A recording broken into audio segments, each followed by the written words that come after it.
Let's go to Chris Huntsville, 100.3 The River. Chris, go ahead. Hey, guys. Good morning. The other day, y'all were talking about the vaccines and all these young people that seem to be having cardiac arrest. And there's this narrative about tying the vaccines. Now, don't get me wrong. I did not get the vaccine, and I won't. I don't agree with it. But my son passed away in May, and he was 21 years old. He had a sudden cardiac arrest. He was perfectly healthy. Autopsy could not find anything.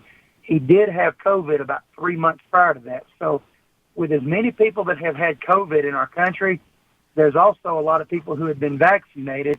And I'm just wondering if anybody's looking at whether it's the vaccines or whether it's COVID that could be leading to some of these unexplained deaths.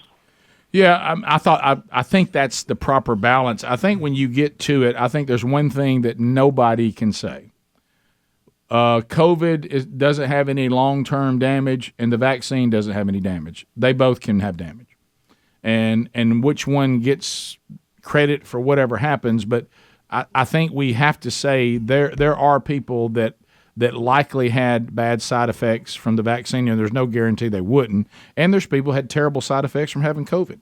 It's all both of them can cause blood clots, right? Right. Because what we can't the say, vaccine mimics it, so your body can, your immune system can jump on it. But I think the spike protein is what causes issues with blood clots, no matter how you get it. Look, I was talking with somebody yesterday, and I don't know. They've never had COVID. They've had all the vaccines and all the boosters, and they're a senior citizen.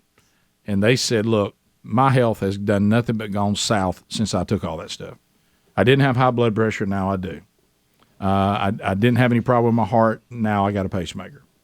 All this happened post-vaccine and post-boosters. I'd never had that problem before. And this person's a senior citizen. Well, see, you don't know. Now, is it tied to that? Yeah, no way to know. But I'm just telling you. Yeah, it's hard to do a double-blind test and get a good read on that. But that could be a coincidence. I do think this, and maybe we're just hearing more of it. And sir, that called, I'm sorry for your loss.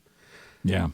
I feel like we're hearing more 20-year-olds, young adults, athletes now having heart and stroke issues than ever before. Maybe I'm just hearing more. Again, not a scientific study, but it just seems to me we're doing stories about it. We're hearing callers talk about it more than ever.